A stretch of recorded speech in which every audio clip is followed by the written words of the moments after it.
चाहता हूं अब आप थोड़ा शांति का सहयोग देंगे। देखिए, आपका ये उत्साह बता रहा है कि आने वाली सरकार हमारी बनेगी। आपका उत्साह बता रहा है ये। अब थोड़ा आप शांत हो जाएं।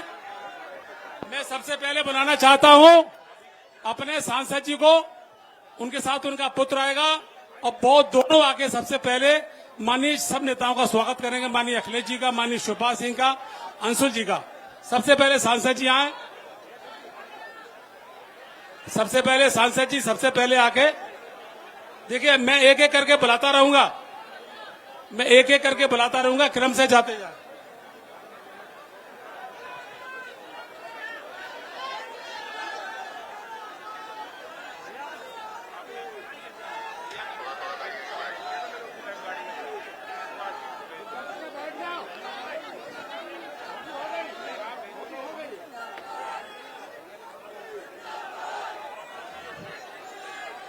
अब मैं चाहता हूं भरतना के विधायक भाई राघवेंद्र गौतम जी, माननीय राष्ट्रीय अध्यक्ष जी का, माननीय शिवपाल सिंह का स्वागत करेंगे। भाई अंशु जी का स्वागत करेंगे। ये मुकुट भी पहना रहे हैं हमारे सांसद जी, जो आज के कार्यक्रम के संयोजक हैं। ये मुकुट इस बात का प्रतीक होता है,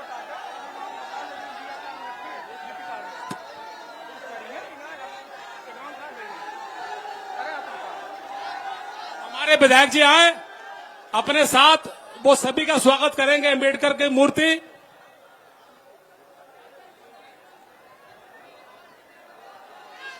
एक प्रतीक क्षण माननीय शिवपाल सिंह जी के लिए है। चल रहा है। इसके बाद हमारे जिलाध्यक्ष जी और वीरभान सिंह महासचिव जी आए। विधायक जी के स्वागत के बाद जिलाध्यक्ष वीरभान सिंह,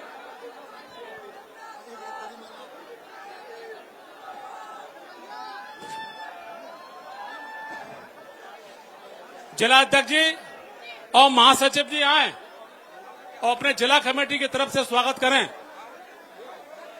उनके साथ चच्चू शुक्ला भी आ जाएं जो उपाध्यक्ष हैं।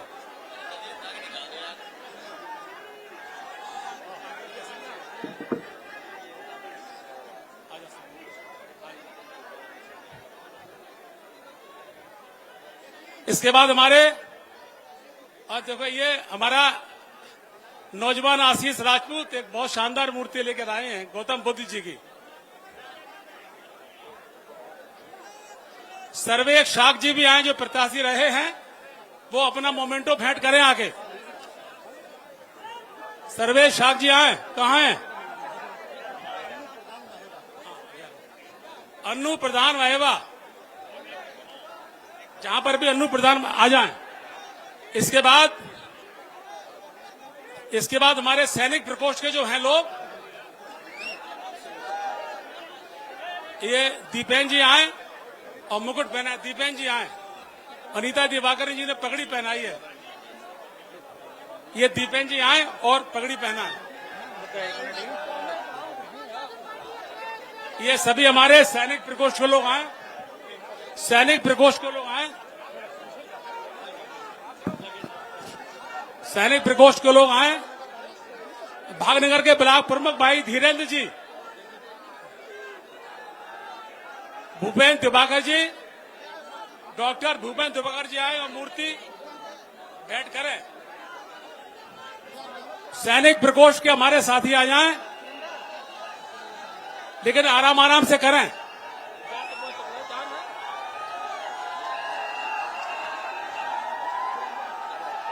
अंशुल यादव, साला पड़ेगा, जल्दी जल्दी आ जाए। देखो ऐसा है भाई, ये हमसे सिक्योरिटी ने मना कर दिया सैनिक प्रकोष्ठ के लिए। केवल 2 लोग आएंगे। अब यार लो, केवल 2 लोग आएंगे, 2 लोग सैनिक प्रकोष्ठ के। सिक्योरिटी वाले समझे इस बात को, केवल 2 लोग आएंगे।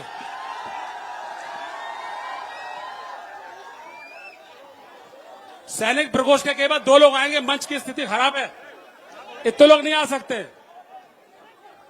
और सभी हमारे जो फ्रंटल प्रकोष्ठ हैं, जितने फ्रंटल प्रकोष्ठ हैं, फ्रंटल प्रकोष्ठों के अध्यक्ष आ जाएं किरम साहब।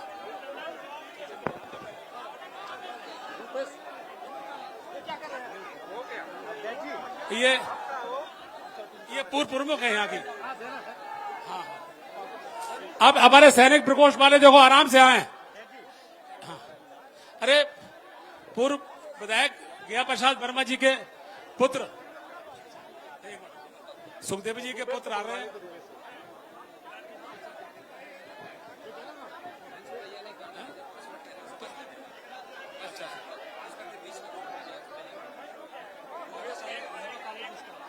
अच्छा, महिमा कॉलेज का स्टाफ जहाँ ये कार्यक्रम हो रहा है, ये पूरा यहाँ का स्टाफ है। ये इन लोगों ने बड़ी मदद हम लोग की है, अपनी जगह दी।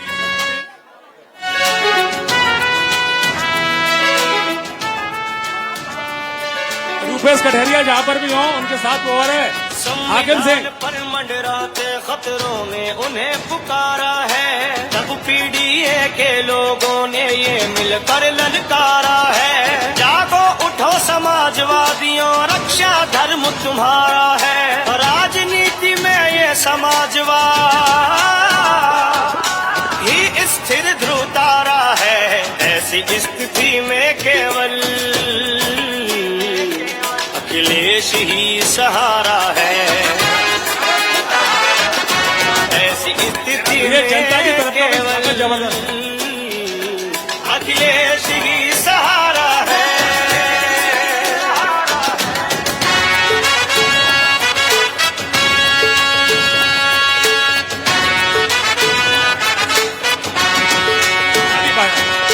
बीजेपी सरकार देश को धोखा देती आई है।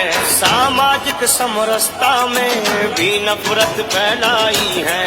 भूख गरीबी बेकारी महंगाई है।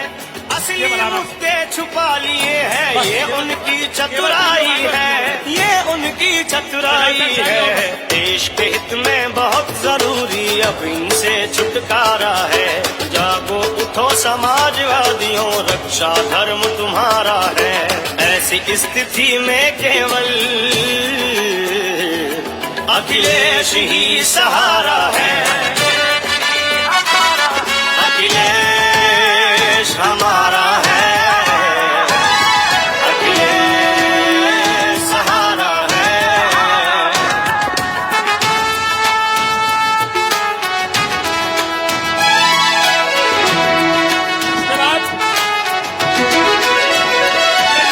बीजेपी और पूंजीपतियों का गठबंधन ठीक नहीं। लोकतंत्र में एक धर्म का भी अतिरंजन ठीक नहीं। संविधान के बारे में भी इनका चिंतन ठीक नहीं। सुविधाओं में बड़ी विषमता, कहीं प्रबंधन ठीक नहीं। कहीं प्रबंधन ठीक नहीं। इनका मन करता तानाशाही की तरफ इशारा है। जागो उठो समाजवादियों, रक्षा धर्म तुम्हारा है। अखिलेश ही सहारा है। अब सर अंसारी इधर आ जाए, उससे सेट करके आए उसको। देखिए ये गाना तब तक शांति रही। ये निश्चित मानिए आपका जोश बहुत शानदार है। आने वाले दिनों की हाट दे रहा है ये जोश आपका।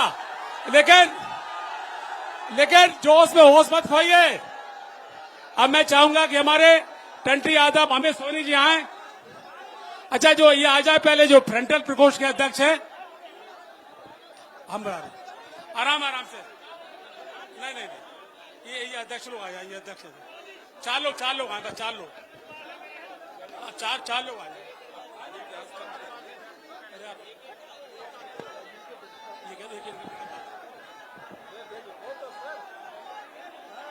भेजो दो करके तो पता चल गया। हाँ।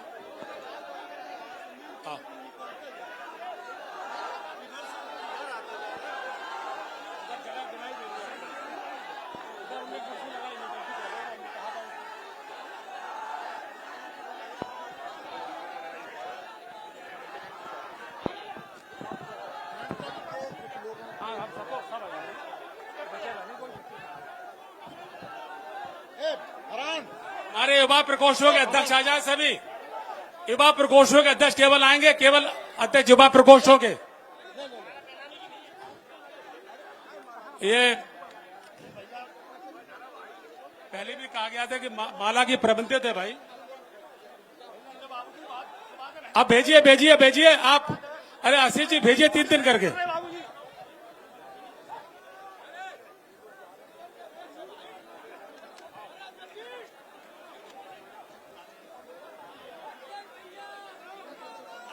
ठीक।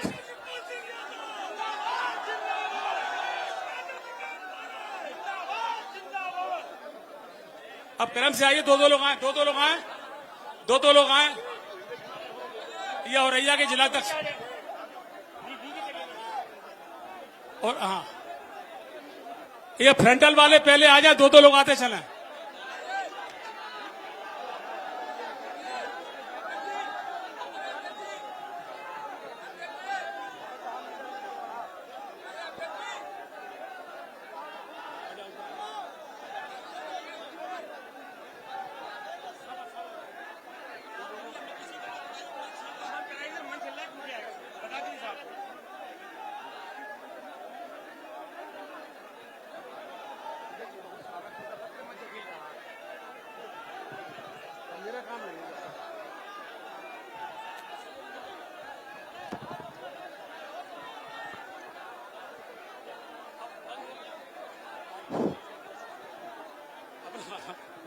साथियों, सच बात यह है कि माननीय राष्ट्राध्यक्ष जी बहुत दोनों बाद महवा आए हैं, तो यहाँ के लोगों का मन था उनसे मिलने का, उनकी बात सुनने का। हालांकि टेलीविजन के जरिए से राष्ट्रीय अध्यक्ष जी ने कहा एक एक करके आते चलें, एक एक करके आते चले, आगे बढ़ते चले। कृपया आराम आराम से, किसी को चोट ना लगे।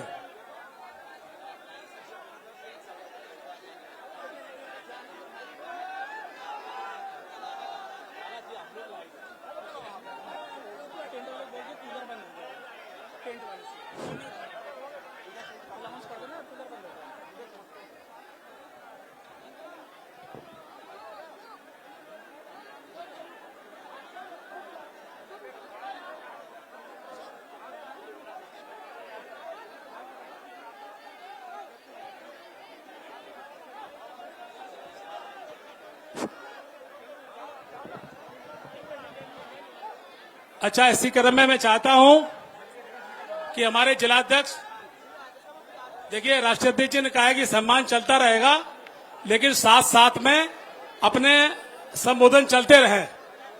मैं चाहूंगा कि आदरणीय हमारे जिलाध्यक्ष जी बबलू शाख जी, प्रदीप जी आकर अपना संबोधन प्रदान करें। राष्ट्रीय अध्यक्ष जी ने आदेश दिया है। हाँ आइए, बोलिए।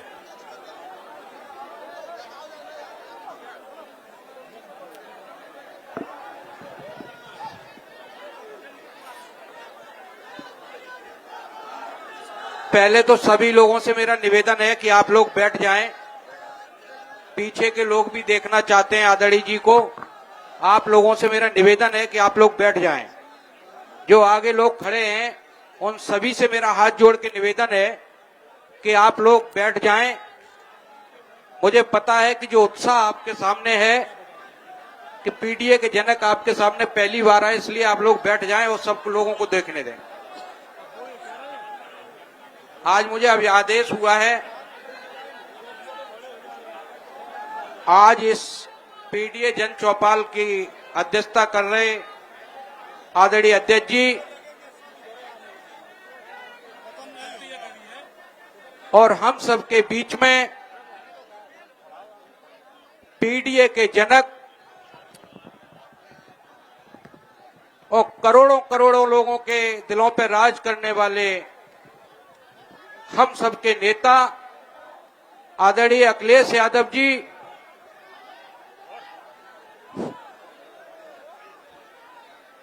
और हम सबके जननायक विकास पुरुष बहुत बहुत सम्मानित आदरणीय चाचा शिवपाल सिंह यादव जी और यहां पर उपस्थित बदायूं के सांसद बहुत बहुत सम्मानित आदरणीय आदित्य यादव जी इटावा के सांसद बहुत बहुत सम्मानित आदरणीय जितेंद्र दौरे जी, एटा के सांसद बहुत बहुत सम्मानित आदरणीय देवेश साक्य जी, और इस जिले के प्रथम नागरिक बहुत बहुत सम्मानित अंशुल यादव जी, मंच पर बैठे हुए बहुत बहुत सम्मानित पूर्व मंत्री दद्दा राम सेवक यादव जी, पूर्व मंत्री श्री कृष्ण यादव जी, और बरथना के विधायक बहुत बहुत सम्मानित राघवेंद्र गौतम जी, और मंच पर बैठे सभी जिनका हम नाम नहीं ले पा रहे, सभी सम्मानित नेतागण, और यहां उपस्थित बहुत बहुत देवतुल्य जनता। साथियों, आज बहुत खुशी का दिन है कि जैसा हम लोग जानते हैं और पढ़ते हैं कि महवा ब्लॉक एशिया का सबसे बड़ा ब्लॉक है, और इस ब्लॉक ने वो करके दिखाया है, शायद किसी भी ब्लॉक में डॉक्टर भीमराव अंबेडकर की इतनी बड़ी मूर्ति का अनावरण हुआ हो। आज आपके बीच में ब्लॉक प्रमुख आदरणीय सांसद जी के कर कमलों से ये मूर्ति की स्थापना हुई है, और इसका उद्घाटन पीडीए के जनक और जननायक चाचा शिवपाल सिंह यादव जी द्वारा किया गया है। तो सबसे पहले मैं इस महवा की जनता को और यहां उपस्थित सभी लोगों को बहुत बहुत बधाई देता हूं। साथियों, जैसा आप लोगों को पता है, समाजवादी पार्टी संविधान बचाने का काम कर रही है। भारतीय जनता पार्टी संविधान के साथ छेड़छाड़ कर रही है। तो हमारे नेता आदरणीय अखिलेश यादव जी ने इस लड़ाई को लड़ने का काम किया है, और ये तय किया है कि जब तक हम समाजवादी लोग इस भारतीय जनता पार्टी को उखाड़ फेंकेंगे नहीं, तब तक समाजवादी पार्टी और बाबा साहब के विचारों को शांत नहीं होने देंगे। तो इसलिए साथियों, हम यहां आए हुए सभी मेहमानों का और आप सभी से एक निवेदन करता हूं कि आगे आने वाली 2027 हम सब मिलके आदरणीय अखिलेश यादव जी को मुख्यमंत्री बनाना है। यही आप लोगों से मेरी अपील है, और मैं अपनी बात समाप्त करता हूं। जय हिंद, जय समाजवाद, जय भीम।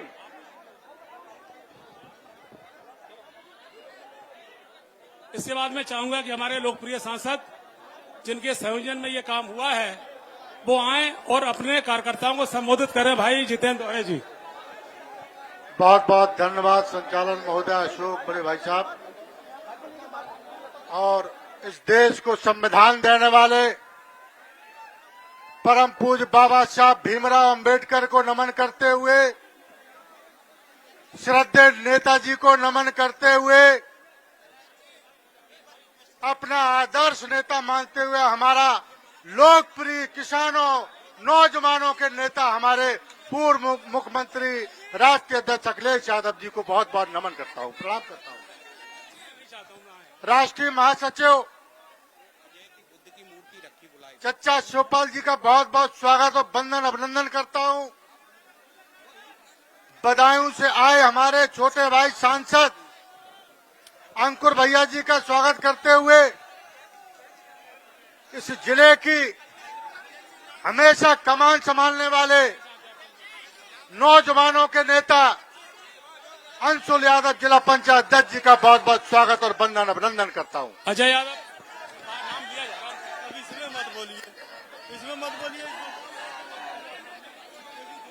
और यहाँ पर मंच पर सभी के नाम लेंगे तो टाइम लगेगा, क्योंकि हमें निर्देश भी हुआ है कि 2 मिनट में अपनी बात खत्म करें। मैं देख रहा हूं इस महेबा ब्लॉक के नौजवानों को, अपने बुजुर्गों को, बर्तना विधानसभा के नौजवानों को, इटावा लोकसभा क्षेत्र से आए हुए सभी लोगों को मैं प्रणाम करता हूं, पैर छू करके आशीर्वाद लेता हूं। आप लोग इसी तरह से लगे रहेंगे तो यहाँ की जनता ने ठान लिया है कि 2027 में भैया आ रहे हैं। ये प्रदेश की जनता भी जानती है। भारतीय जनता पार्टी के लोग झूठ बोलना चाहते हैं, गुमराह करते हैं। अभी आपने देखा होगा परम पूज्य बाबा साहब भीमराव अंबेडकर का जिस तरह से भाजपा के लोगों ने अपमान करने का काम किया, लेकिन हमारे समाजवादी पार्टी के राष्ट्रीय अध्यक्ष जी ने ऐलान किया कि बाबा साहब का अपमान नहीं सहेंगे। हमारे 37 सांसदों ने ऐलान किया सदन में कि परम पूज्य बाबा साहब के सम्मान में कभी कमी नहीं आने देंगे। ये आप लोगों की आवाज है। आप लोगों का ये धन्यवाद करता हूं मैं कि आप लोगों ने इतनी बड़ी गर्मी में आकर के हमारे राष्ट्रीय अध्यक्ष जी का इतना बड़ा स्वागत करने का काम किया। आप लोगों का बहुत बहुत धन्यवाद। सभी लोगों को प्रणाम करता हूं, पैर छू करके आशीर्वाद लेता हूं। जय भीम, जय समाजवाद। साथियों, अब जो शख्सियत आपके सामने बोलने के लिए आएगी वो संघर्ष के प्रतीक है। मैं अक्सर उनके लिए पढ़ता हूं कि रंग फिजाओं का, हवाओं का निराला हो गया, पत्थरों का घर हमारा ये शिवाला हो गया, और जाने कैसा नूर बख्शाया खुदा ने आपको, आपके आने से आंगन में उजाला हो गया। ऐसे हमारे उजाला हुआ है, अभी तो और उजाला होगा। मानिए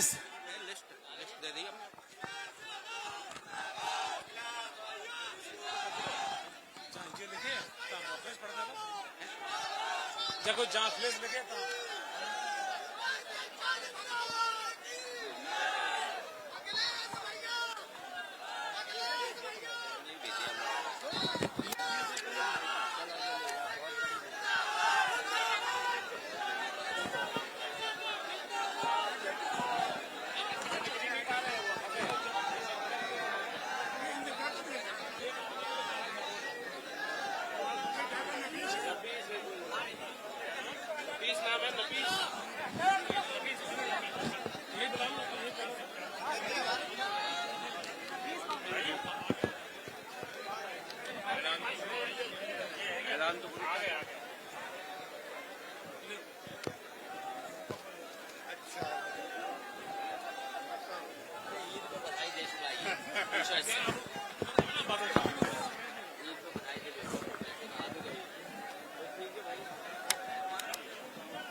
माननीय नहीं बोल दिया था, माननीय शिवपाल सिंह जी के मैंने शेर पढ़ दिया था कि वो आए और अपने वक्तव्य से आप सबको उत्साह वर्धन का काम करें। और ऐसे ही नहीं, मैंने पहले भी आपको पढ़वा दिया था। चलिए ठीक है, मैं फिर से एक शेर पढ़ देता हूं कि चलिए अभी सम्मान का क्रम चल रहा है। भाई अजय हमारे जिला पंचायत के मेंबर हैं, ये आए माननीय शिवपाल सिंह और अपने मुखारबिंद से हम सबको आशीर्वाद दें, हम सबका उत्साह वर्धन करें। आए माननीय शिवपाल सिंह जी।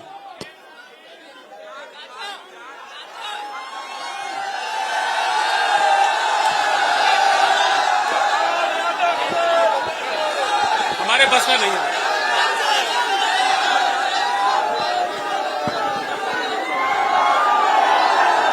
आप शांत हो जाओ, शांत हो जाओ, शांत हो जाओ। आज के इस कार्यक्रम के अध्यक्ष पहलवान हमीद साहब, समाजवादी पार्टी के आज के कार्यक्रम के मुख्य अतिथि समाजवादी पार्टी के राष्ट्रीय अध्यक्ष अखिलेश यादव जी और इस कार्यक्रम के आयोजक सांसद जितेंद्र दोहरे जी और आज के जो मूर्ति का बाबा साहब की मूर्ति का जो अनावरण हुआ है उसमें सबसे बड़ा सहयोग है ब्लॉक प्रमुख पवित्रा जी, विधायक राघवेंद्र सिंह जी, सांसद देवेश साकी जी, सांसद आदित्य यादव जी, विधायक रेखा वर्मा जी, विधायक प्रदीप यादव, पूर्व सांसद राम सिंह साग, प्रदेश सचिव महिला अनीता दिवाकर जी और यहाँ मंच पर बहुत से लोग बैठे हैं। हमारी पार्टी के समाजवादी पार्टी के जिला अध्यक्ष प्रदीप साकी जी और यहाँ जितने भी मंच पर बैठे हुए हैं, पूर्व विधायक भी हैं, ब्लॉक प्रमुख भी हैं, जिला पंचायत सदस्य भी हैं और यहाँ उपस्थित जो सामने खड़े हैं, जितने भी हमारे सामने खड़े हैं, हमारे कार्यकर्ता साथियों और दोस्तों,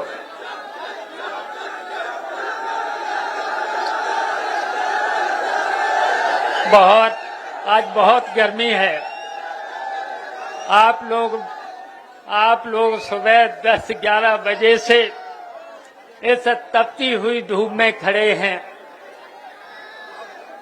तो मैं बहुत कुछ नहीं बोलेंगे क्योंकि बोलना है राष्ट्रीय अध्यक्ष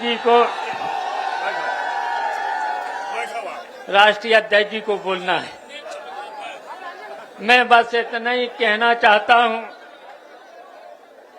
आज जो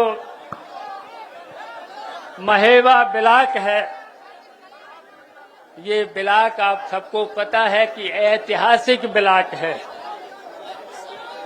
और पूरी एशिया में सबसे पहले इसी महेवा ब्लॉक को बनाया गया था और वो बनाया इसलिए गया था कि हमारा प्रदेश और प्रदेश ही नहीं, हमारा देश विकास का काम हर गांव गली व दबे पिसे लोगों को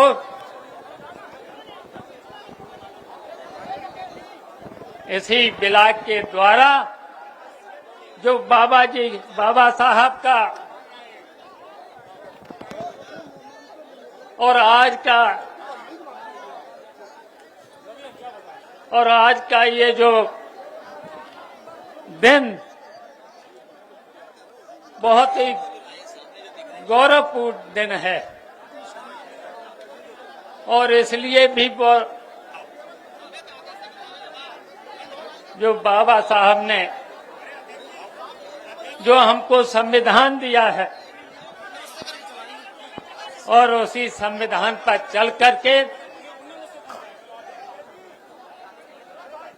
जो बहुत पायदान में सबसे पीछे चले गए हैं जो लोग, जो दबे पिछले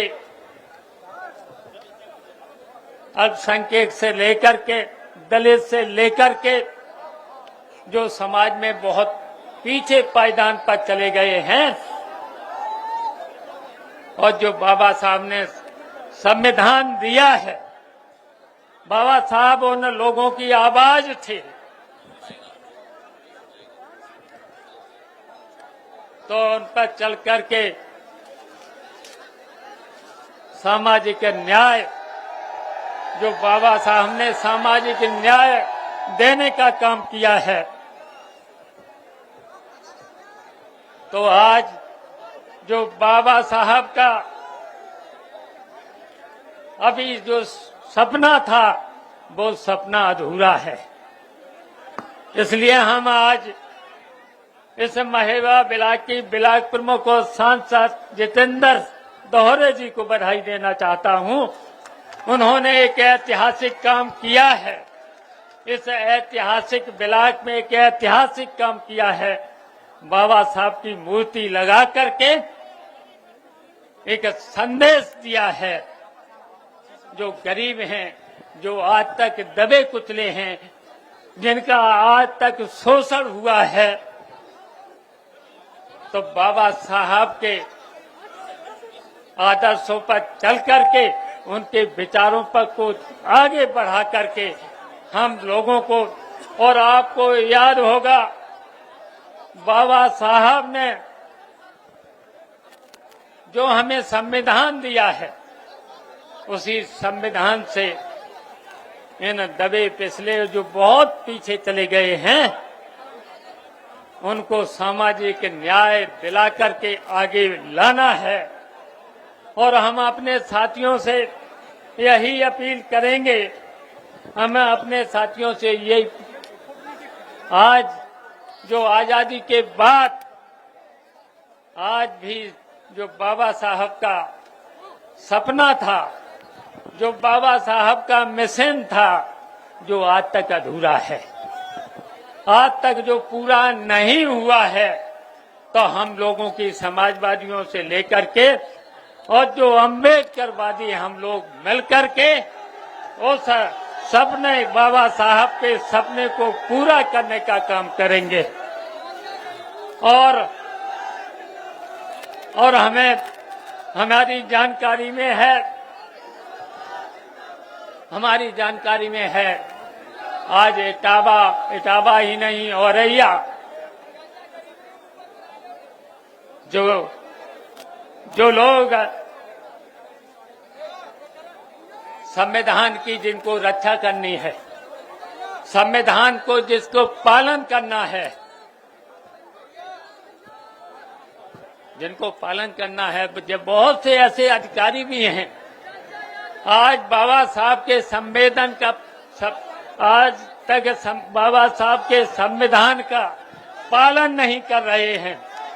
ऐसे बहुत से अधिकारी हैं जो दलित हैं, वंचित हैं, उनके अधिकारों को पूरा नहीं कर रहे हैं। मेरी जानकारी में है, तो हमें तो अपने कार्यकर्ताओं से कहेंगे, और जो संविधान का पालन नहीं कर रहे हैं, जो वंचित, शोषित, अल्पसंख्यक से लेकर के दलित से लेकर के जो शोषण कर रहे हैं, न्याय नहीं दे रहे हैं, उनकी आप सब लोग सूची जरूर बना लेना। और यहीं तक हम भी सूची बना रहे हैं, तो हमारी अपील है कि जो बाबा साहब के संविधान में जो अधिकार मिला है, उसका जो अधिकारी पालन नहीं कर रहे हैं, तो उनका नाम आप लोग नोट अपनी डायरी पर नोट जरूर कर लेना। और इसलिए कर लेना देखिए, जब हम सब लोग मिलकर के, जितने भी शोषित पीड़ित लोग हैं, दबे कुचले लोग हैं, दलित से लेकर अल्पसंख्यक से लेकर के, और यहाँ तक कि पिछड़े लोग भी बहुत पीछे चले गए हैं, अगर उनको न्याय नहीं देते हैं, तो सरकार, जब हम लोग सरकार में आएंगे, तो निश्चित दंडात्मक उन अधिकारियों के खिलाफ दंडात्मक कार्रवाई करेंगे। तो इसलिए बहुत कुछ हमें नहीं कहना है, बस इतना हमें ये और अपील कर रहे हैं। आज से सब लोग, वैसे तो हम जानते हैं समाजवादी पार्टी के कार्यकर्ता और अंबेडकर वाहिनी से लेकर के जो अंबेडकर बाबा साहब के आदर्शों पर चलने वाले लोग हैं, हम सब लोग मिलकर के इस निकम्मी बेईमान सरकार को 2027 में हटाएंगे। और हम लोग और आज ही से अपने अपने बूथ पर, अपने अपने मोहल्ले में, अपने अपने गांव में सब लोगों को मिला करके सब लोगों को एक करके कर लेना 2027 में भारतीय जनता पार्टी को हटाने का काम करें। और हम जानते हैं कि हमारे जो कार्यकर्ता हैं, और आज पूरे उत्तर प्रदेश में ही नहीं, इस भारतीय जनता पार्टी के लोगों ने बेईमान, सबसे ज्यादा बेईमान भारतीय जनता पार्टी जो रिश्वत ले रही है, थानों से लेकर तहसीलों से लेकर के, और भारतीय जनता पार्टी के लोग दलाली कर रहे हैं। उनके भी नाम नोट करना है, उनके भी नाम करना है। और पूरी की पूरी भारतीय जनता पार्टी की उत्तर प्रदेश की सरकार बेईमान है। बेईमान सरकार को हटाने का काम करेंगे। और हमारी अपील है कि हाथ उठाकर के बताओ, आज ही से अपने अपने गांव में, अपने अपने मोहल्ले में एक होकर के इस भारतीय जनता पार्टी को हटाने का काम करेंगे। और जहां पर भारतीय जनता पार्टी के सारे पर जो अधिकारी ईमानदारी से वोट भी नहीं डालना देना चाहते, वोटर लिस्ट में भी गड़बड़ी करते हैं, उससे सचेत रहना है। और हर बूथ पर और हर पोलिंग पर आप लोगों की जिम्मेदारी है। बताओ, उस जिम्मेदारी को आप लोग हाथ उठा करके बताइए, उस जिम्मेदारी को निभाएंगे। और निभा करके जो बेईमान नहीं करना चाहते हैं, उनकी बेईमानी को रोकने का काम करोगे।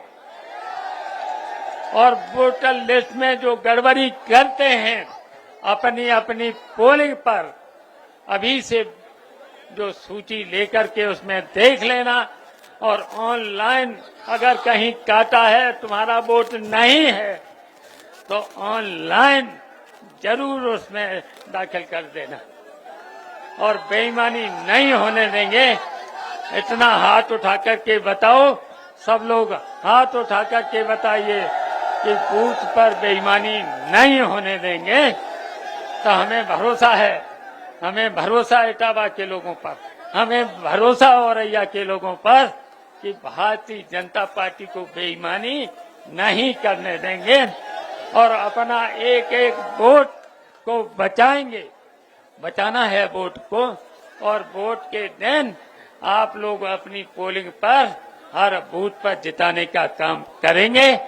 यही हमारी आप सब लोगों से अपील है। धन्यवाद।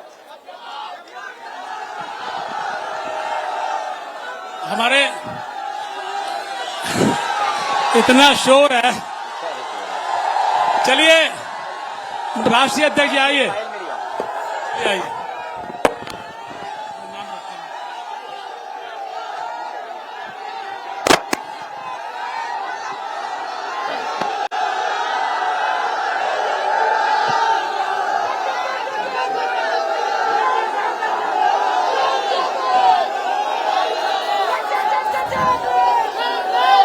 इस सभा की अध्यक्षता कर रहे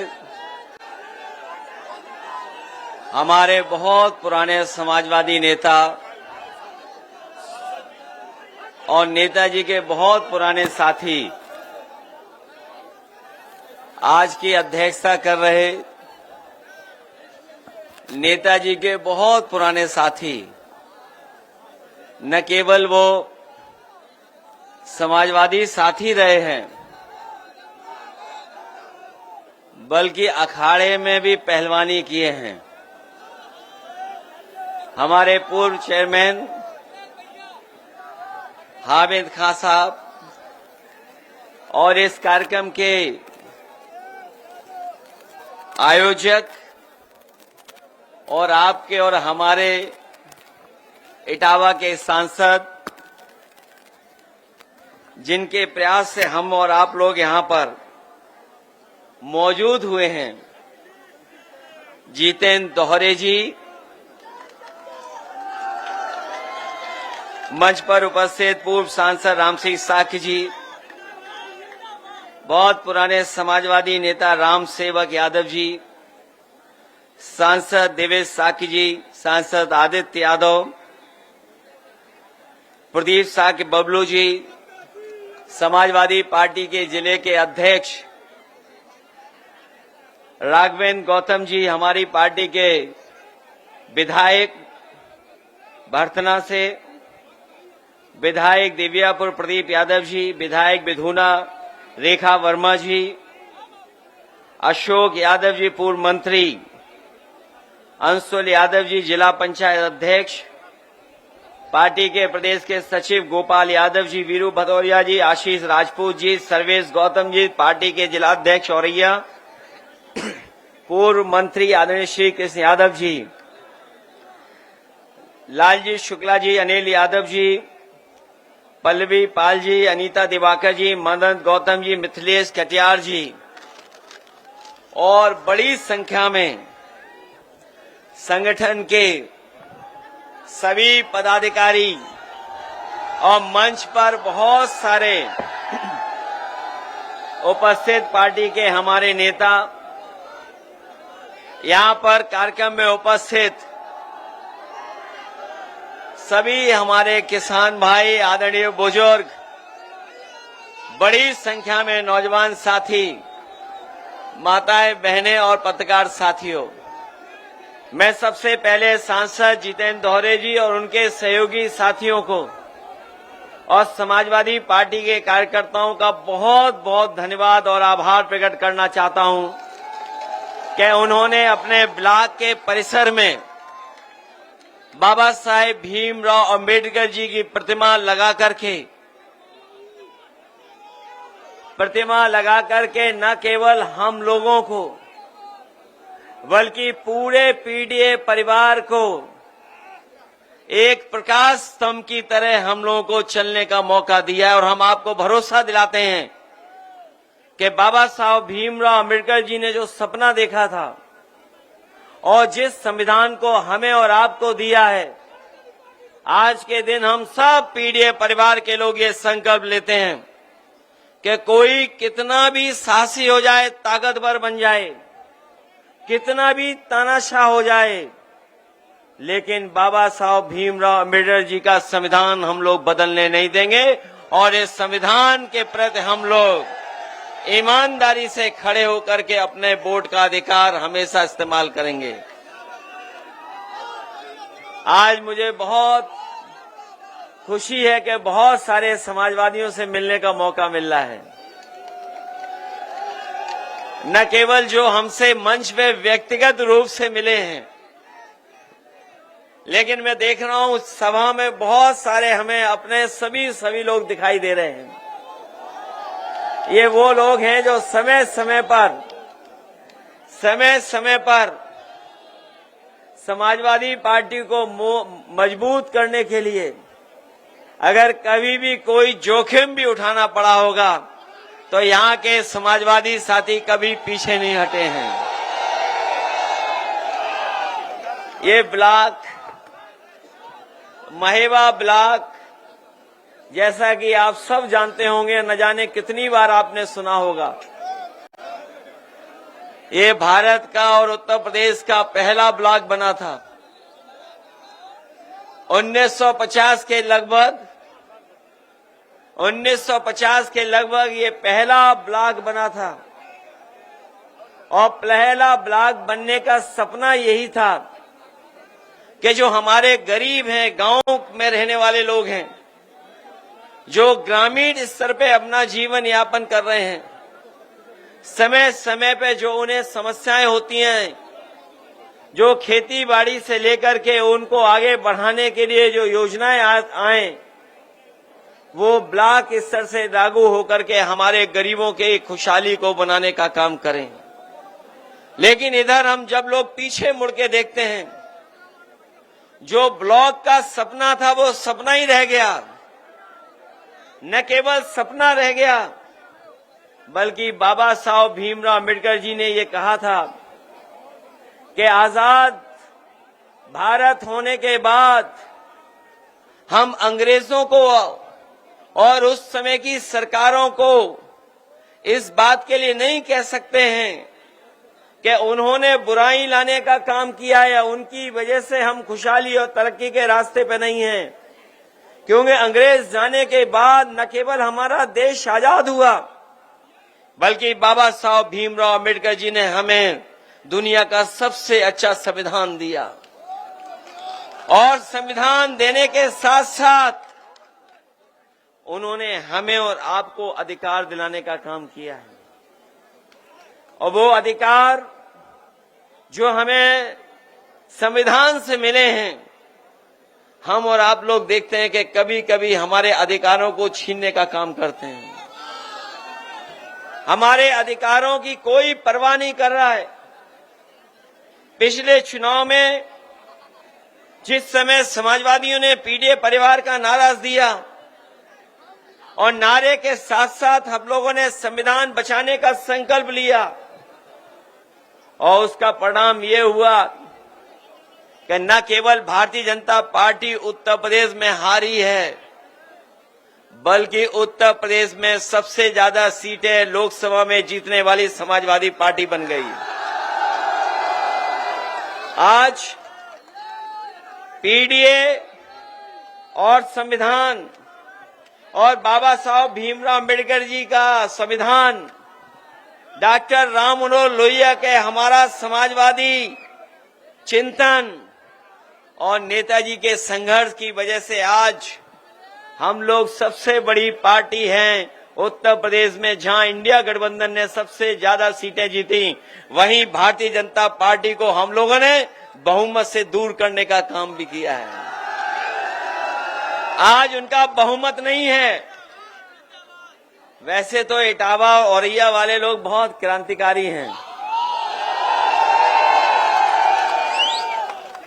और क्रांतिकारी हों भी क्यों नहीं, ये हमारे इटावा औरैया वाले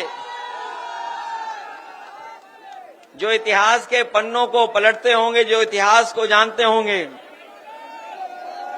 ये इटावा औरैया का बहुत महत्वपूर्ण इतिहास रहा है। और यहाँ के लोग क्रांतिकारी क्यों न हो, जब चंबल बगल में बह रही हो और जहां हमें रिवाइंस देखने को मिलती हो, मुझे नहीं लगता है कि कहीं भी ऐसी बेहड़ होगी देश में जैसी बेहड़ हमारे आपके जिलों में है। केवल हमारा इतिहास चंबल बेहड़ से नहीं है, बल्कि इतिहास जो जानते होंगे इटावा का, वो जानते होंगे ए.ओ. ह्यूम, जो ए.ओ. ह्यूम थे, जब 1857 की आजादी की लड़ाई हुई और उसमें यहां के जो कलेक्टर इटावा के थे, उन्हें क्रांतिकारियों का मुकाबला करने के लिए उन्हें भागना पड़ा और यहां से भाग करके निकल गए। और इतिहास ये भी कहता है कि ए.ओ. ह्यूम जब 1857 की हमारी आजादी की लड़ाई थी, उसमें उसी तरह भागे थे जैसे एक बार कोई बाबा जी दिल्ली में भागे थे कपड़े पहन करके। ये इतिहास के पन्नों में दर्ज है। ये वही ए.ओ. ह्यूम है जिन्होंने कांग्रेस की स्थापना करने का काम किया था। ये जो कांग्रेस बनी है पार्टी, जो एओयू का योगदान भी है, लेकिन अंग्रेज भी थे वो। इतिहास ये भी कहता है कि जब वो भारत छोड़ के गए थे, जब यहां से उन्हें जाना पड़ा, तो अपना सामान तो ले ही गए थे, लेकिन देश की चिड़ियों को भी पैकेट में बंद कर करके ले गए थे। और जो जानकारी मिलती है, उस जानकारी में यह है कि लगभग 5000 लकड़ी के डब्बों में चिड़ियों को भर करके यहां से ले गए थे। और उसी की वजह से जो यहां से चिड़िया लेके गए थे, वो उसी से म्यूजियम बना था जाकर के। न केवल एओयू का यहां का है हमारा इतिहास, बल्कि औरैया के लोग जानते होंगे गेंदालाल दीक्षित का भी बहुत बड़ा योगदान है आजादी को दिलाने में। उन्होंने जो मैनपुरी कॉन्स्पिरेसी के वजह से जो उन्हें प्रताड़ना झेलनी पड़ी, जो गेंदालाल दीक्षित जी थे, उनका बहुत बड़ा योगदान है कि बिस्मिल जैसे क्रांतिकारियों को अपने साथ लेकर के इस दोनों जिले जो आज हो गए हैं, उसमें तमाम क्रांतिकारियों को उन्होंने जगाया, अपने साथ लेकर के चलने का काम किया। न केवल क्रांतिकारियों का इतिहास है, बल्कि सुनने में आता है एक समय ऐसा था कि यहां से अच्छे डकैत भी कहीं नहीं हुआ करते थे। जो डकैत हुए हैं, उनकी अपनी अपनी अलग कहानियां हैं। जो उस पीढ़ी के कुछ लोग बचे हों, शायद अब नहीं बचे होंगे, लेकिन हमें कुछ बुजुर्ग दिखाई दे रहे हैं जो इन इलाकों पे रहते होंगे। उन्होंने देखा होगा कभी कभी घोड़ों से भी वो आते थे। उस समय भी अन्याय था। वो भी कहानियां हैं बहुत सारी डकैतों की, जिसकी वजह से इटावा, मैनपुरी और औरैया और आपके बगल के जिलों का जो मध्य प्रदेश के जिले की एक पहचान बनी है। उस समय भी तमाम ऐसे लोग हुए पैदा जिन्होंने अन्याय के खिलाफ लड़ने का काम किया। हमारे साथी जो फूलन देवी का नाम ले रहे हैं, फूलन देवी का भी एक अलग इतिहास है। और शायद धरती पर दुनिया के इतिहास में इतने प्रताड़ना, इतना अन्याय, इतना अपमान किसी महिला का नहीं हुआ होगा जो फूलन देवी का एक समय पर हुआ है। इतिहास अलग अलग तरीके से लिखा गया। मुझे याद है कि फिल्म बनाने वाले जिन्होंने फूलन देवी फिल्म बनाई थी, जो फिल्म बनाई थी बैंडिट क्वीन, एक बहुत बड़े डायरेक्टर हैं। वो हमें एक हवाई जहाज में टकरा गए थे। उस समय हमारे साथ हमारे अंकल भी थे। वो एक लंबी यात्रा थी। उन्होंने उस फिल्म के बारे में जिक्र किया और पूछा कि ये बताओ, जब फिल्म अंत हो रही है, बात खत्म हो रही है, तो आपने नेताजी और समाजवादियों का नाम क्यों नहीं लिखा? जिन लोगों ने फिल्म देखी होगी, अगर यूट्यूब, नेटफ्लिक्स, तमाम प्लेटफॉर्म हैं, और आखिरी में यही आता है कि एक पिछड़ी जाति की सरकार आई, उसने फूलन देवी पर मुकदमे वापस लिए, और न केवल मुकदमे वापस लिए बल्कि छुड़वाया। और हमें खुशी है इस बात की कि नेताजी ने उनके साथ जो व्यवहार हुआ, जो अपमान हुआ था, उसको सम्मान बदलने के लिए नेताजी ने और समाजवादी पार्टी ने लोकसभा में पहुंचाने का काम किया। और ये शर्त थी, बहुत लोग इतिहास ये नहीं जानते होंगे, वो शर्त ये थी, जब आत्मसमर्पण हुआ था, उस समय मुख्यमंत्री अर्जुन सिंह जी थे, और उस समय आत्मसमर्पण के समय ये तय हुआ था कि जो जो डाकू इस समय आत्मसमर्पण कर रहे हैं, इन सब को छोड़ दिया जाएगा। उस समय जिन जिन ने आत्मसमर्पण किया था सब जगह छोड़ दिए गए थे, केवल फूलन देवी को नहीं छोड़ा गया था। इसीलिए उसी आधार पर नेताजी ने उनके केस वापस लेकर के लोकसभा में भी पहुंचाने का काम किया। जहां इतिहास ये है, वहीं अगर आज के समय पर हम लोग कहीं मुगले आजम का नाम ले दें तो न जाने कितनों को परेशानी हो जाएगी।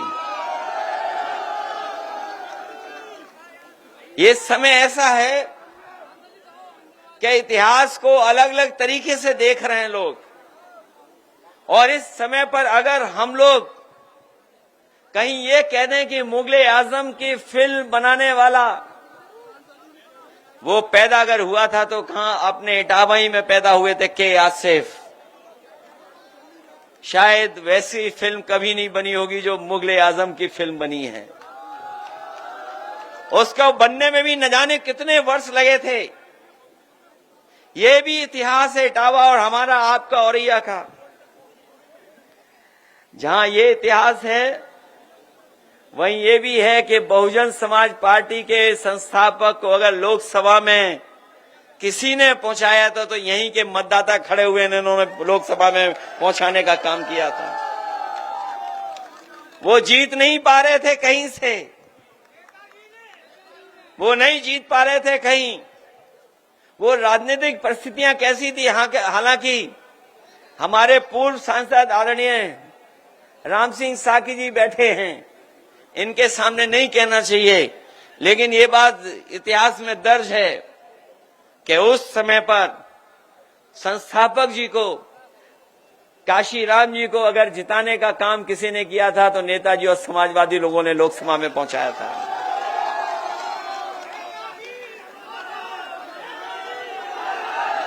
ये भी एक इटावा और औरैया का इतिहास है, जहां पर डाकू होते थे, जाने क्या क्या इतिहास था वहां पर। आजकल कौन है?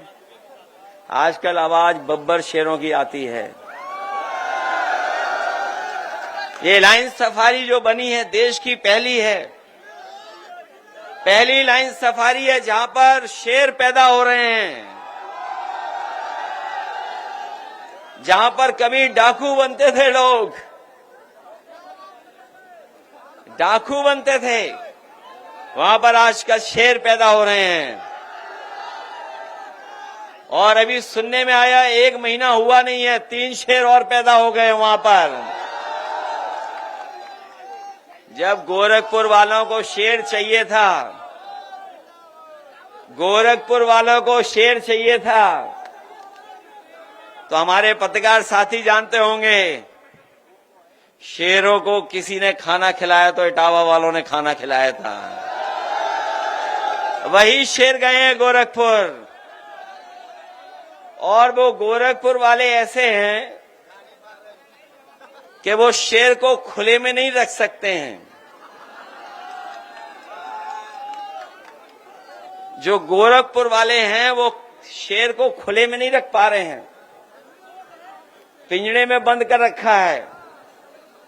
लेकिन हमारी इटावा की लाइन सफारी ऐसी है जहां पिंजड़ों में नहीं रखना है, शेरों को खुले में छोड़ना है। इसलिए एक ये भी इतिहास है। इसलिए मैं आप सबसे कहना चाहता हूं कि बाबा साहब भीमराव अंबेडकर जी की आज प्रतिमा लगा करके हम लोगों को उस विचारधारा से जोड़ करके हमारे सांसद और उनके साथियों ने बहुत बड़ा काम किया है। क्योंकि बाबा साहब भीमराव अंबेडकर जी का अगर इतिहास पढ़ते होंगे हम और आप, तो उनसे बड़ा स्कॉलर, उनसे बड़ा इकोनॉमिस्ट, उनसे बड़ा सोशल रिफॉर्मर, समाज सुधारक, अर्थशास्त्री और अधिवक्ता और इतना जानकार कोई नहीं रहा। इसीलिए वो संविधान सभा के अध्यक्ष बने। न केवल वो संविधान सभा के अध्यक्ष बने, जिस समय वो बने हैं इसीलिए बनाया गया था कि उनके बनने से सबसे अच्छा हमारा संविधान बनेगा। और उन्हीं का योगदान है कि आज हमें दुनिया का सबसे शानदार संविधान मिला है। वो संविधान इसलिए भी बनाने में कामयाब हुए क्योंकि उन्होंने जीवन भर भेदभाव देखा था, बचपन से लेकर के, और पूरी उम्र उन्होंने भेदभाव देखा। उनके बारे में जिन्होंने पढ़ा होगा वो जानते होंगे कि जब स्कूल की कक्षा में जाते थे उस समय भी उन्हें भेदभाव का सामना करना पड़ता था। अगर तालाब जहां पर जानवर पानी पी सकते थे वहां पर भी पानी अलाउ नहीं था, लेने नहीं जा सकते थे। इतना बड़ा भेदभाव था। और पढ़ाई से लेकर के समाज में और जगह भी उन्हें हर तरह का भेदभाव का सामना करना पड़ा। वो जो हजारों साल पुरानी बुराई जो हमारे समाज में है, याद रखना साथियों, आज भी खत्म नहीं हुई है। और इसलिए खत्म नहीं हुई है क्योंकि बुराई को बढ़ाने वाले लोग आज भी समाज में हैं। हमने आपने देखा कि अगर कोई मंदिर चला गया तो मंदिर में जाने की आपको इजाजत नहीं थी। बहुत सारे मंदिरों में कोई घुस नहीं सकता था, और अगर घुस जाता था तो उसे सजा मिलती थी। न केवल सजा बल्कि दूसरी भावना से भी देखा जाता था। इस तरीके से आदमी को आदमी से इस तरह की घृणा करना दुनिया में कहीं नहीं देखा जाता है, केवल हमारे देश में देखा जाता है। मुझे याद है कि पिछले चुनाव में जब मैं एक मंदिर में गया और मंदिर के दर्शन कर करके जब हम लोग लौटे तो बाद में पता लगा कि भारतीय जनता पार्टी के लोगों ने उसे गंगा जल से मंदिर धुलवाया था मंदिर, जबकि वहां के पंडित जी मना कर रहे थे कि मत धोइए, ये कोई पहली बार नहीं आ रहे हैं। लेकिन भारतीय जनता पार्टी के लोगों ने मंदिर धोया। आपने अखबारों में खबरें भी पढ़ते होंगे कि एक जज साहब जब कुर्सी पर बैठे तो उन्होंने कुर्सी को गंगा जल से धुलवाया। इस तरह का भेदभाव आज भी हमें देखने को मिलता है। जिस मुख्यमंत्री आवास में न जाने कितने लोग रहे, जिस समय मायावती जी उस मुख्यमंत्री आवास में रहते थे, और जब मैं उस मुख्यमंत्री आवास में गया तो हम लोगों ने कभी गंगा जल से नहीं धुलवाया।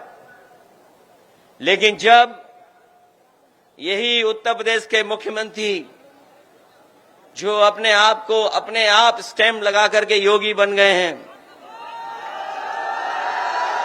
वो जब मुख्यमंत्री आवास में गए तो गंगा जल से मुख्यमंत्री आवास धुलाया गया था। ये भेदभाव आज भी है। मैं सोच सकता हूं, कल्पना कर सकता हूं कि अगर हम लोगों के साथ ऐसा व्यवहार हो सकता है तो और हमारे जितने बहुजन समाज के लोग हैं उनके साथ न जाने कैसा कैसा व्यवहार होता होगा। और वो हमें देखने को मिल रहा है। हमारा आरक्षण छीना जा रहा है, हम लोगों को कहीं आगे बढ़ने का मौका नहीं दिया जा रहा है। सरकारी स्कूल बंद किए जा रहे हैं, संस्थाओं में अपने लोग बैठा करके अपने लोगों का अपॉइंटमेंट किया जा रहा है।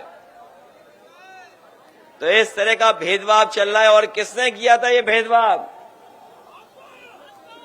कोई एक मन्नू महाराज आए थे, वही सब गड़बड़ कर गए। कोई मन्नू महाराज आए थे, उन्हीं ने सब गड़बड़ कर दिया। अगर कोई हमें और आपको सम्मान दिलाता है तो ये बाबा साहब भीमराव अम्बेडकर जी का संविधान हमें सम्मान दिलाता है। ये हमारे लिए संविधान संजीवनी है। ये हम चाहते हैं देश संविधान से चले, लेकिन कुछ लोग अपने अहंकार से देश को चलाना चाहते हैं। कुछ लोग संविधान को केवल कोरी किताब मानते हैं, संविधान को संविधान नहीं मानते हैं। और हम तो कहना चाहते हैं कि जिस तरीके से एक नारा दिया गया है, जय जवान जय किसान, तो उसमें एक बात और जोड़ दी जाए, जय जवान जय किसान और जय संविधान। ये संविधान हमारे लिए बुनियाद है, बुनियाद। ये बुनियाद है हमारे लिए जो बाबा साहब भीमराव अम्बेडकर जी ने दिया। ये संविधान हमारे लिए कर्म ग्रंथ है। ये जो लोग अपने मन विधान से चलाना चाहते हैं, मन विधान से चलाना चाहते हैं, उन्हें हम लोग कहना चाहते हैं कि ये देश बाबा साहब भीमराव अम्बेडकर जी के संविधान से चलेगा। उसके लिए हम लोग संकल्प ले रहे हैं। संविधान हमें हक दिलाता है, हक दिलाता है हमें और आपको। संविधान हमें हक दिलाता है। जो लोग हमारा आपका हक मारना चाहते हैं, वही लोग संविधान विरोधी हैं। और याद रखना, अगर संविधान कमजोर होगा तो हमारा लोकतंत्र कमजोर होगा, और लोकतंत्र कमजोर होगा तो तानाशाही आएगी। और ये देश को एक तंत्र के लिए, एक तंत्र की तरफ ले जाना चाहते हैं। जो लोग मन विधान से चलना चाहते हैं, वो एक तंत्र की तरफ ले जाना चाहते हैं, तभी वो एक रंगी हैं। वो लोकतंत्र के पक्षधर लोग नहीं हैं। और याद रखना, जब कभी भी हमारे ऊपर कभी संकट आता है तो संविधान ही हमारा रक्षा कवच बनकर के हमारी मदद करता है। और संविधान ही हमारी ढाल है, और संविधान ही हमारी पहचान भी है। संविधान ही हमें सुरक्षा दिलाने का काम करता है, और संविधान ही हमें शक्ति देने का काम करता है। इसलिए संविधान को कोई भी ठेस पहुंचेगी तो हम समाजवादी लोग एक होकर के पीडीए परिवार की ताकत बनाने का काम करेंगे। और याद रखना कि अभी तक तो पीडीए को बचाया संविधान ने। अब हमारे पीडीए परिवार के लोगों की जिम्मेदारी है संविधान बचाने की। ये लोग जो कह रहे हैं कि 80-20 की लड़ाई होने वाली है, जो गणित ही नहीं जानते, 46 में 56 बोलते हैं। उनकी गिनती सुनी आपने, 46 में 56 वाली। न केवल 46 में 56 की गिनती, इधर ये जो क्रिकेट लोकप्रिय हुआ है, यहां जितने नौजवान हैं सब क्रिकेट खेलना जानते हैं। ये बैटिंग करना भी जानते हैं, बॉलिंग करना भी जानते हैं। लेकिन बताओ, हमारे मुख्यमंत्री जी को कभी क्रिकेट खेलते हुए देखा है आपने? उनको एक बार हमने भी देखा क्रिकेट खेलते हुए। बॉल 3 बार टप्पा मारी, तब भी मार नहीं पाए। और न केवल उन्हें क्रिकेट खेलते हुए हम लोगों ने देखा है, बल्कि हम लोगों ने उन्हें एक टांग पर खड़े होकर के योगा करते हुए देखा है। और कितनी बड़ी बड़ी बातें कर रहे हैं, सोचा कभी आपने? कितनी बड़ी बड़ी बातें कर रहे हैं कि देश को हम और प्रदेश को $1 ट्रिलियन की इकोनॉमी बना देंगे। ये $1 ट्रिलियन जो बोल रहे हैं, वो इसलिए बोल रहे हैं कि गरीब हमारा समझे ही नहीं कि ट्रिलियन क्या होता है। उसे लगता हो कि कोई बड़ी चीज होने जा रही है ट्रिलियन। इसलिए मैं कहना चाहता हूं, ये धोखा दे रहे हैं। और क्या कहते हैं कि अर्थव्यवस्था हमारी और आगे चली जा रही है। बताओ, पूरा देख लो, सड़क के आसपास गांव गेहूं खड़ा हुआ है। बताओ, कहीं कोई कीमत दे पा रहे हैं आज? और याद कीजिए, यही भारतीय जनता पार्टी के लोग हैं जिन्होंने कहा था कि किसानों की हम आय दोगुनी कर देंगे। बताओ, ये गेहूं लेकर के आए हो, क्या आय दोगुनी हो गई तुम्हारी? और आय दोगुने का कौन सा हिसाब किताब लगाएं, ये भारतीय जनता पार्टी के लोग बताते ही नहीं हैं। ये आय दोगुने का हिसाब किताब कौन सा है कि अगर हम खाद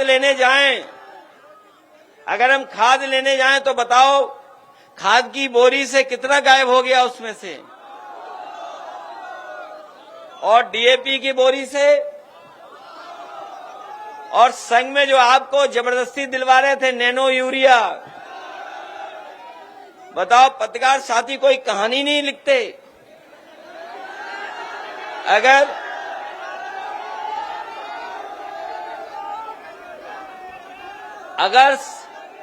सांड से गाड़ी टकरा जाए, अगर सांड कहीं टकरा जाए तो इनके लिए खबर है, लेकिन नैनो यूरिया किसी काम नहीं आ रही, वो खबर ही नहीं है इनको। बताओ किसान भाइयों, नैनो यूरिया खरीदवा दी आपसे कि नहीं खरीदवाई इन्होंने? और ये तो महेवा है, यहां तो बहुत पढ़े लिखे बुद्धिजीवी लोग रहते होंगे। बताओ नैनो यूरिया से कौन सा खेती को लाभ हो रहा है? कोई लाभ हो रहा तो बता दो हमें। और सुनने में आ रहा है कि जिस तरीके से उद्योगपति भारत का पैसा लेके भाग गए, वैसे ये नैनो यूरिया बनाने वाले साइंटिस्ट भी भारत छोड़ के भाग गए हैं। बताओ कीटनाशक दवाइयां महंगी हो गई, डीजल पेट्रोल महंगा हो गया, और गैस का सिलेंडर जो फ्री मिलना था वो बताओ कहां मिल रहा है? और कहीं फ्री मिल रहा हो तो बताओ डीजल पेट्रोल महंगा होता चला जा रहा है। यही मुख्यमंत्री थे जब आलू की फसल आई थी तो कह रहे थे हम आलू खरीदेंगे, और जानकारी की तो एक आलू तक नहीं खरीदा इन्होंने। अगर कोई एक आलू खरीदा हो तो बताए सरकार और भारतीय जनता पार्टी के लोग। इसलिए इनकी गलती नहीं, मीडिया वालों की। ये मीडिया वाले भी परेशान हैं। जब से कोरोना आया और इनका वेतन कम हुआ, तब से इनका वेतन ही नहीं बढ़ा। और नहीं मानते, हम जब चले जाएं तो इनसे अलग से पूछ लेना। और जो हमारे मुख्यमंत्री जी कहते थे कि 40 लाख करोड़ रुपया हम लेकर के आए निवेश में, याद होगा बड़े बड़े आयोजन हुए थे जिसमें बड़े बड़े उद्योगपति आए थे लखनऊ में। इस सरकार ने बड़े बड़े उद्योगपति बुलाए और कारखाना लगाने के लिए उद्योगपतियों से मिलकर के करार किए, और जब करार हो गए दोनों, तो उसके बाद बोला कि हम 40 लाख करोड़ उत्तर प्रदेश की अर्थव्यवस्था में लगाने का काम करेंगे। कहा कि हम कारखाने लगवाएंगे, उद्योग लगवाएंगे। और आज जब पीछे मुड़कर के इनसे पूछते हैं कि बताओ कितने कारखाने लगे हैं, कितने उद्योग लगे हैं, तो इन पे कोई है ही नहीं उद्योग कारखाना लगा हुआ। कोई उद्योग कारखाना नहीं लगा। नौजवान साथियों, ये जितना सामान है आपके हाथ में या जो आ रहा है बाहर से, ये हमारी अर्थव्यवस्था को डुबा रहा है। कोई कारखाना नहीं लगने देंगे। ये बीजेपी वाले पहले तो अमेरिका से समझौता करते थे, इन्होंने उससे ज्यादा चीन से समझौता कर लिया। अभी अमेरिका ने तो पाबंदियां लगाई हैं, थोड़ा बहुत सुनने में आया, पीछे हट गया अमेरिका, पाबंदियां कम की हैं। लेकिन याद रखना, अमेरिका बहुत ताकतवर देश है। वो अपने लोगों के हित और अपने देश की अर्थव्यवस्था को लेकर के, अगर अमेरिका को कोई फैसला लेना होगा वो देश ले लेगा फैसला। और इसीलिए वहां पर पाबंदी लग रही है कि कोई भी चीज लाओगे तो टैक्स देना पड़ेगा, और इतना टैक्स देना पड़ेगा। और वहीं हमारे भारत के लोग और उद्योगपति और बीजेपी के लोग मिलकर के चीन से लगातार संबंध बना रहे हैं, व्यापारिक संबंध बना रहे हैं। आज भारत का सबसे ज्यादा व्यापार चीन से हो रहा है, सब सामान वहीं से आ जा रहा है। ये जो मोबाइल है, मोबाइल के अंदर जितना सामान है सब वहीं का है। और केवल यही नहीं, बहुत सी चीजें। इसलिए आज के दौर में हम लोगों को क्या रास्ता चुनना है, ये तय करना है। रास्ता क्या हो हमारा आपका, उद्योग कैसे लगे, कारखाने कैसे लगे, हमारे किसान जो गांव में है उसके पैदावार की सही कीमत कैसे मिले।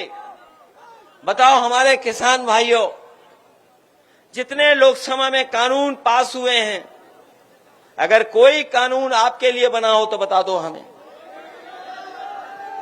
अभी अभी जो कानून पास किया है, अभी अभी जो कानून पास हुआ है, बताओ उससे हमारे किसान भाइयों के गेहूं को कौन सा फायदा होने जा रहा है। बताओ, कोई फायदा हो रहा तो बताओ उस कानून से। अरे जिनको जमीन चाहिए वो आए चंबल और हिना के पास, जितनी जमीन चाहो तो ले लो यहां पर आकर के। बताओ है जमीन यहां के नहीं है? बताइए, जमीन पे नजर है इनकी, दुकान मकान घर पे नजर है बीजेपी वालों की, और हमें और आपके बीच में खाई पैदा हो जाए, हमारे आपके बीच में दूरियां हो जाएं। ये दूरियां बढ़ाने वाले कानून ला रहे हैं। याद रखना साथियों, ये नाकाम लोग हैं, काम नहीं कर पा रहे हैं। इन्होंने हमारे नौजवानों को बेरोजगार बना दिया, इन्हें नौकरी नहीं दी, इन्हें कोई नौकरी नहीं दी। और जो बताइए फौज की भर्ती होती थी, इटावा औरैया और पूरे उत्तर प्रदेश में सबसे ज्यादा फौज में भर्ती होती थी, और अभी सुनने में आया है कि फौज में 1 लाख की कमी है। बताइए, 1 लाख की कमी है। जहां कमी फौज में है, और हमारे नौजवान जो वर्दी पहन करके देश की सेवा करना चाहते हैं उन्हें नौकरी नहीं दे रहे हैं। इसलिए नौजवान साथियों, हम आपको भरोसा दिला के जा रहे हैं, समाजवादी सरकार जब भी ताकतवर आएगी, बनेगी और सरकार में पहुंचेगी तो अग्निवीर जैसी व्यवस्था हमेशा के लिए खत्म कराने का काम करेंगे। अग्निवीर हम लोग स्वीकार नहीं कर सकते हैं, और हमारे नौजवान को काम चाहिए, रोजगार चाहिए और नौकरी चाहिए। हमारा समाजवादियों का सपना था, हम लोगों का सपना था कि सड़कें बने, उद्योग लगे, मंडियां बने। हालांकि अब तो ये भी चौड़ी कर ली सड़क, अब तीन लेन की बना दी। हम लोगों की नकल कर रहे हैं ये लोग। हम लोगों ने आगरा लखनऊ एक्सप्रेसवे बताओ 3 लेन का बनाया कि नहीं बनाया? और उस पर चल करके देख लो, वो अच्छा है कि ये अच्छा है? और जिन्होंने बुंदेलखंड पे थोड़ा बहुत चले होंगे वो बताओ बुंदेलखंड कैसी सड़क बनी है? सब लूट लिया उसमें। ये दिखा रहा कैसे चल रहे हैं, सड़क पे कैसे चलते हैं, ये कह रहा नागिन की तरह चलते हैं। सोचिए आप कैसा बुंदेलखंड। और मुख्यमंत्री जी कह रहे हैं कोई भ्रष्टाचार नहीं हुआ। याद रखना, जिस दिन से सड़क का उद्घाटन हुआ उसी दिन से मेंटेनेंस हो रहा उस पे। और पूर्वांचल भी हम लोगों की बनाई हुई है। देश के प्रधानमंत्री जो हवाई जहाज लेकर के उतरे थे सड़क पर, वो किसी और की देन नहीं थी, वो समाजवादियों की देन थी। समाजवादी पार्टी ने ऐसा एक्सप्रेसवे बनवाया कि उसमें समय पड़ने पे हवाई जहाज उतार दो।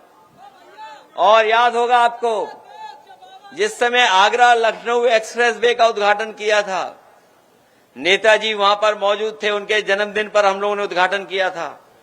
और एयरफोर्स के सबसे बेहतरीन हवाई जहाज जो थे सुकोई, मिराज, उनको सड़क पे उतारने का काम समाजवादी लोगों ने किया था। याद है कि नहीं याद है? और वो सड़क इसलिए बना रहे थे, उसके आसपास मंडियां बने, और मंडियां बना करके हम अपने किसानों को कीमत दिलवा दें। मैं आज भी किसान भाइयों से कह के जा रहा हूं कि जब भी समाजवादियों की सरकार बनेगी, हम अपने किसानों की पैदावार का मुनाफा ज्यादा दिलाएंगे, जिससे उनके जीवन में खुशहाली आने का काम करें। आय कैसे बढ़े? सोचो, आपसे गेहूं खरीद लिया, मुझे सुनने में आया है, मैंने जानकारी की है कि पूरा मध्य प्रदेश का गेहूं और ज्यादातर उत्तर प्रदेश का गेहूं बड़ी बड़ी कंपनियों ने खरीद लिया है, बड़े बड़े फ्लोर मिल मालिकों ने खरीद लिया। आपने किसान भाइयों को ने तो आड़तियों को दे दिया होगा। हो सकता है आड़तियां आपके पास आए हों जिससे नुकसान आपका ज्यादा ना हो, बारदाना वगैरह का खर्चा न करना पड़े, इसलिए आड़तिया आपसे लेके चला गया गेहूं और वो जाकर के बड़े बड़े उद्योगपतियों को पहुंचा रहा है या आटा वाले मिल वालों को पहुंचा रहा है। आपका गेहूं सस्ता खरीद लिया, लेकिन जब डबल रोटी खरीदोगे, बिस्किट खरीदोगे या पैकेट वाला आटा खरीदोगे तो बताओ मुनाफा किसके पास जा रहा है? आटा किसान का और मुनाफा बड़े लोगों का। गेहूं आपका खरीदा गया, लेकिन पैकेट बना करके जब आपके पास आ गया तो महंगा लेना पड़ रहा है कि नहीं लेना पड़ रहा है? और गेहूं क्या हिसाब है और आटा क्या हिसाब है? बताओ, पैकेट वाला आटा क्या हिसाब है? सोचिए आप, आटा वाला और वो तो पार्ले वाली बात तो याद होगी आपको, इतना बड़ा पैकेट इतना हो गया कि नहीं छोटा? और सुनने में आ रहा बिस्कुट भी छोटा कर रहे हैं अब तो, और बाद में देखना बिस्किट भी आपको दवाई की तरह टैबलेट मिलेगी, लीजिए एक बिस्किट खाइए और जाइए। ये हालत है कि नहीं है? क्योंकि महंगाई बढ़ रही है, वो मुनाफा अपना कम नहीं होने दे रहे हैं, क्योंकि वो मुनाफा कमाना चाहते हैं। और ये दूध का भी सत्यानाश कर दिया इन्होंने। हम लोग चाहते थे कि हमारा किसान अगर जानवर रख ले तो दूध से भी मुनाफा हो जाए उसको, लेकिन ये सरकार के लोग मुनाफा नहीं होने दे रहे हैं। हम अपने किसान भाइयों को भरोसा दिला के जा रहे हैं, अगर गाय बढ़ानी है तो गाय का दूध महंगा खरीदना पड़ेगा, और अगर देसी गाय बढ़ानी है तो देसी गाय के दूध के ज्यादा पैसा देना पड़ेगा। ये जो चक्कर होता है फैट का कंटेंट कि फैट कितना है, अरे भाई भैंस के दूध में तो फैट होगा ही होगा, लेकिन सुनने में आता है कि गाय के दूध में बुद्धि होती है। तो इसलिए अगर गाय का दूध महंगा बिकेगा तो गाय बचेगी। ये भाजपाई लोग सांड पसंद करते हैं, गोबर पसंद करते हैं, इन्हें गोबर की बहुत चिंता है। अगर भाजपाइयों ने कहा कुछ और तो हम लोग कहेंगे कि भाजपाइयों लोग गोबर ले जाओ, हमसे जितना चाहते हो हम लोग तुम्हें भिजवा देंगे फ्री। सोचिए आप, प्रधान परेशान है गौ सेवा से, बताओ है परेशान कि नहीं है?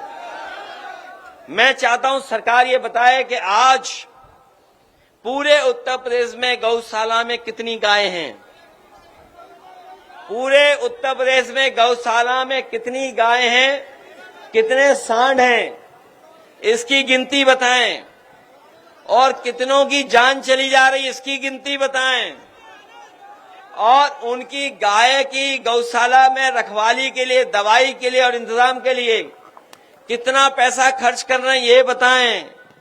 जैसे इन्होंने कुंभ की गिनती नहीं बताई है, वैसे ये गाय और सांड की गिनती भी नहीं बताएंगे। सुनने में आया जब पुलिस इन पे कम पड़ जाती है तो सड़क पे यातायात के लिए उन्हें ही भेज देते हैं कि भाई तुम ही जाओ संभालो, पुलिस तो है नहीं, अब तुम ही समझा रही है यातायात। बताओ सड़कों पे है कि नहीं है? इसलिए तमाम समस्याएं इन्होंने पैदा की है भारतीय जनता पार्टी ने।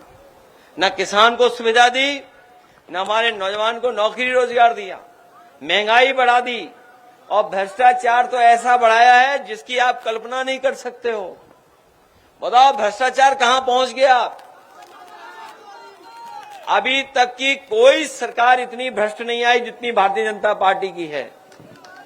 और अगर रिकॉर्ड निकालोगे आप, रिकॉर्ड, अगर कई सरकारों के रिकॉर्ड किसी के पास हों तो अगर वो रिकॉर्डों में तुलना करेगा तो सबसे ज्यादा भ्रष्ट सरकार अगर कोई होगी तो वो भारतीय जनता पार्टी की निकलेगी।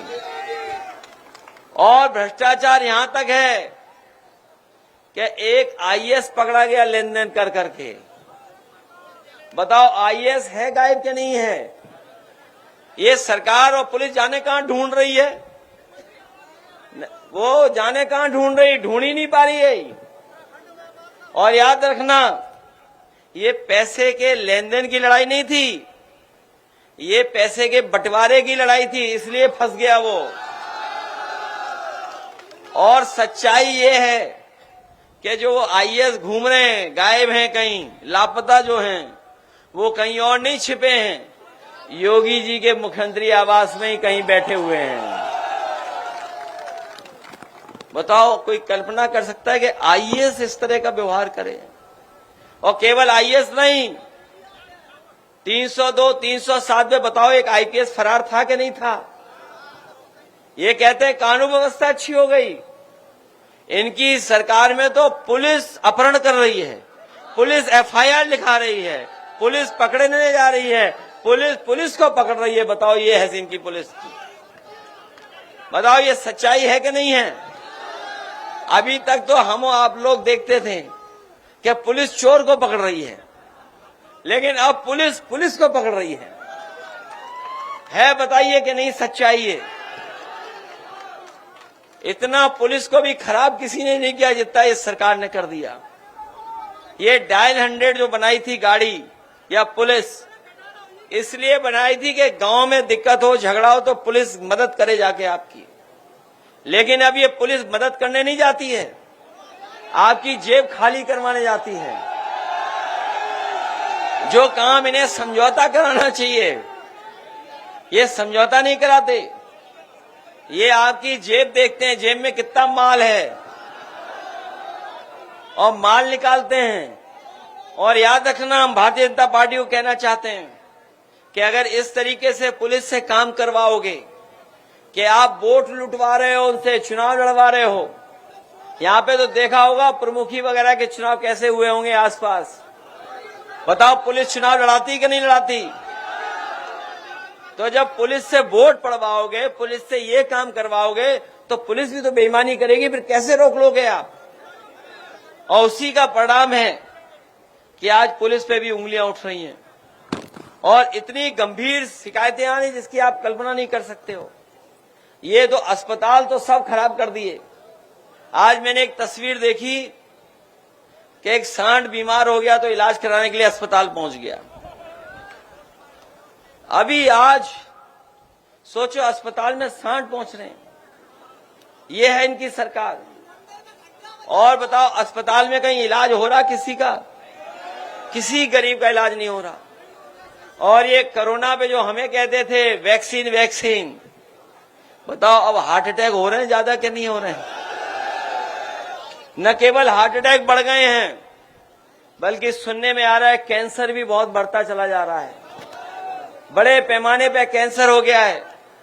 नेताजी और हम लोगों ने कैंसर का अस्पताल बनवाया था लखनऊ में, 1000 करोड़ का।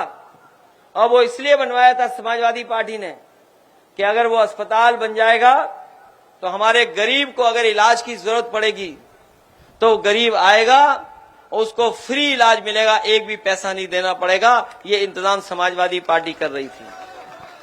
उस अस्पताल को शुरू ही नहीं करने दे रहे हैं, बर्बाद कर दिया। सैफई का भी यूनिवर्सिटी थी, वो भी बर्बाद कर दी। और जिला अस्पताल वो तो भगवान भरोसे चल रहे हैं। जैसे एम्बुलेंस जो चल रही है, वैसे ही अस्पताल चल रहे हैं। फोन मिलाओ, एम्बुलेंस आएगी कि नहीं आएगी पता ही नहीं है। हम अपने गरीबों को कह के जा रहे हैं, समाजवादी सरकार बनेगी तो एम्बुलेंस की संख्या बढ़ा करके और अस्पतालों का इलाज अच्छा इंतजाम कर करके आपके गांव पे 15 या 20 मिनट में एम्बुलेंस पहुंचाने का काम करेंगे, जिससे आपका इलाज अच्छा हो जाए, किसी की जान नहीं जाए, किसी का पैसा खर्च नहीं हो।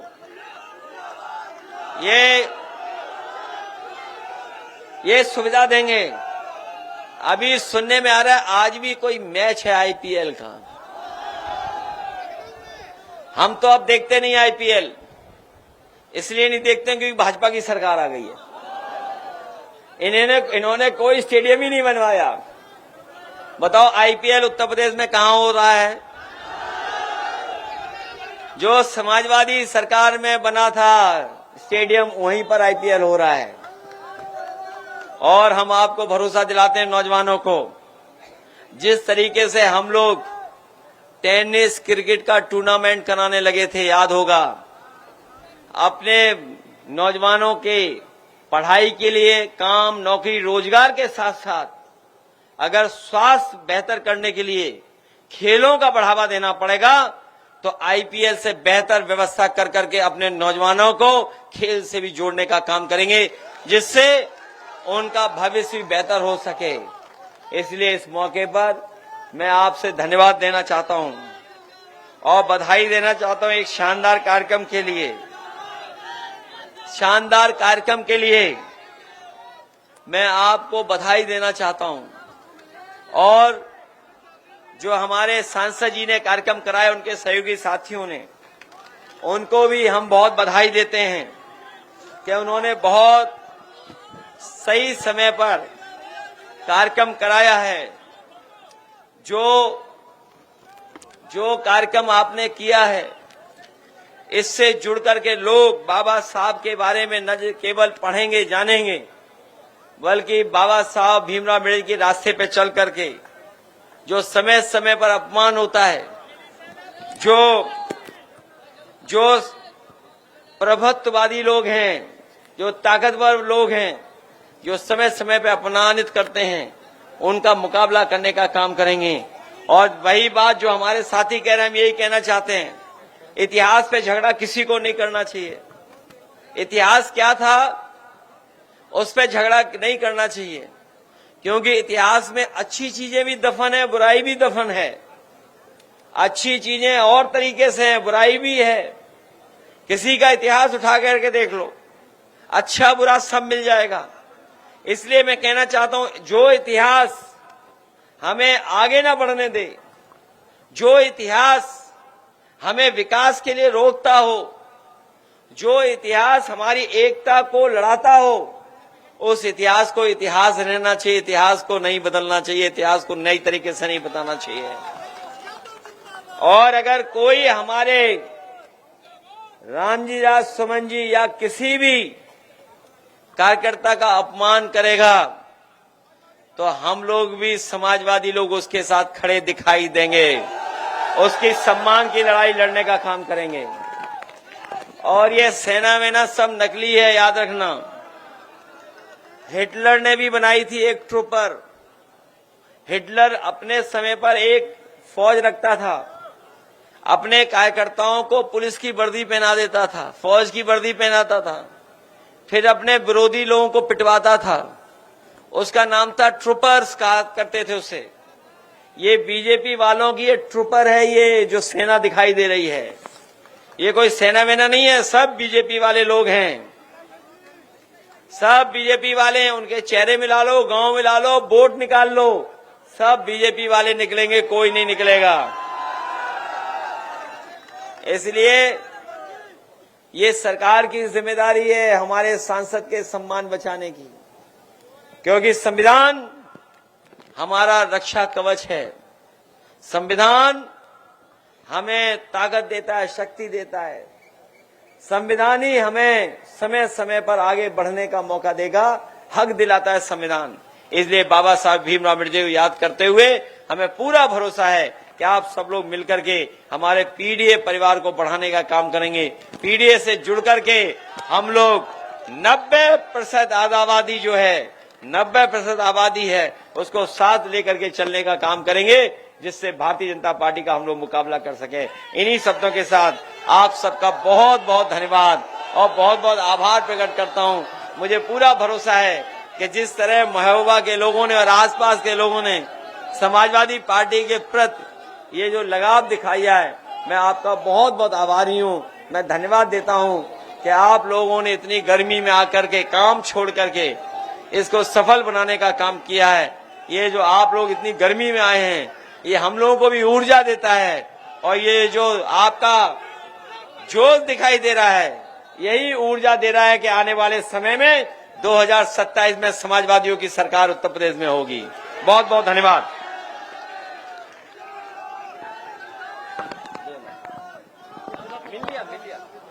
अरे स्वागत सबको बहुत बहुत धन्यवाद।